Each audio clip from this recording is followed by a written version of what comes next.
Hey everybody, welcome back to a quick episode of He Can't Craft, a show about things that I can't craft. This is a little bit of a repair video, real quick. I already started it. I thought I'd show you the wrap-up of it. This is a 4-stage or a 4-place watch winder made by Heiden. And slowly but surely each of the rotators here kind of just stopped rotating, were making a lot of noise. And so I had sent it back once and it was repaired and sent back and it worked fine.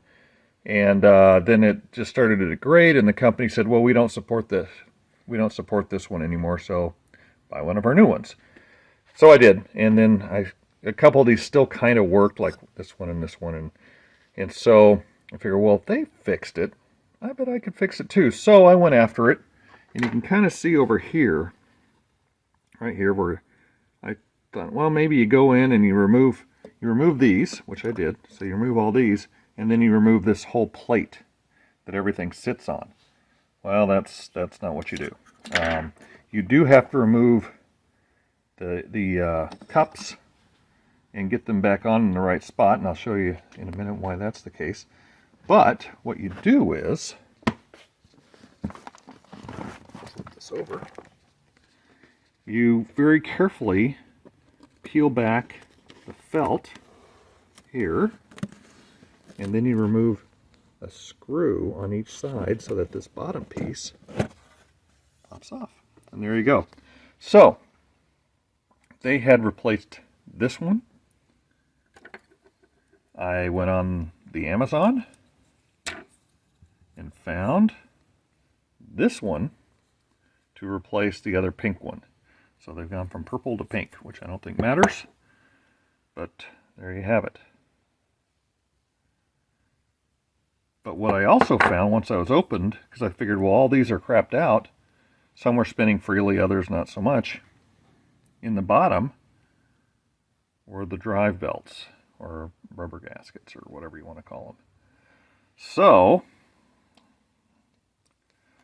this new one here came with, of course, one drive belt and then 2 extras. So I put the 2 extras here. Well, that leaves that guy without one, and I don't want to put this old one that's just about done. Let's see, it's ripped right there. Anyway, I don't want to put it back on. So, in one of the comments on the Amazon, they said, get these, what do you call them? O-rings off of this site on Amazon. Well, of course, that was from a couple years ago, and they're non-existent. So, stand by, I'm going to put this down. And I purposely didn't get super rambunctious with that one. So there you go. So this guy will hopefully fit. I can do this one-handed like that. And there you go. Right on there. So, let's see. I don't want to lose that. Put that back in there. I ordered like 5 of them. Because they will break again, because that's what happens when they just go around and around for a long time and then they crap out. So we'll plug it in. Oh, well. But first, so let's see. This is now got some tension on it. We'll unscrew that guy a little bit. And what makes this winder, I think, different than others, probably because it's more complicated, you saw the circuit boards inside there, is on this, I don't want to lose my little screws because they're tiny. You see that little pin right there? And you see that thing sticking out above the spindle? I think this is like an optical, I don't know, like a LED beam, or I forgot exactly what I should know exactly what it's called, but I think this little post, I know it goes right in between there, and it counts how many times it goes around, and then it stops after a certain number. So if you don't have this all the way in there, all the way seated, which I found out the hard way, of course, it just spins in one direction forever. And so you have to have it seated in there pretty well. So I'll put this back in there. Probably should have gone up and got my tripod, but oh well. So there, it's keyed. And it should be down there good.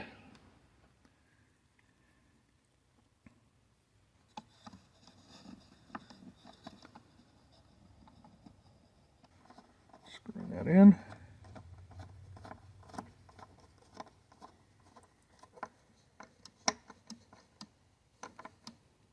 It doesn't have to be super tight because it's keyed. It's probably more than it even needs. You can probably just pop on there.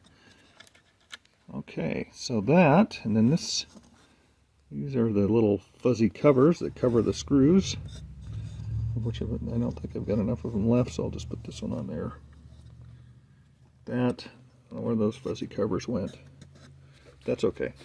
They're underneath the other doodads anyway, the watches. So pull that in there. Oh, okay, so there they are spinning. We'll turn this guy on.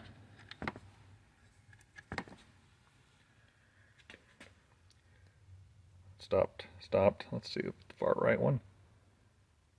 Stopped. Sweet. So we'll see how this works when I've loaded it up with some watches that are automatic and need to be wound. There's that one's going. This can be adjusted depending on, you know, how many turns per minute or whatever, and then spinning left or right. And so this one's got a lot of different settings on it that others maybe don't have, but this replacement motor was $25 and included the 2 extra deals. I'm going to put the O-rings. I was thinking, where am I going to put these? Well, I'm going to put them inside the thing, in the back here.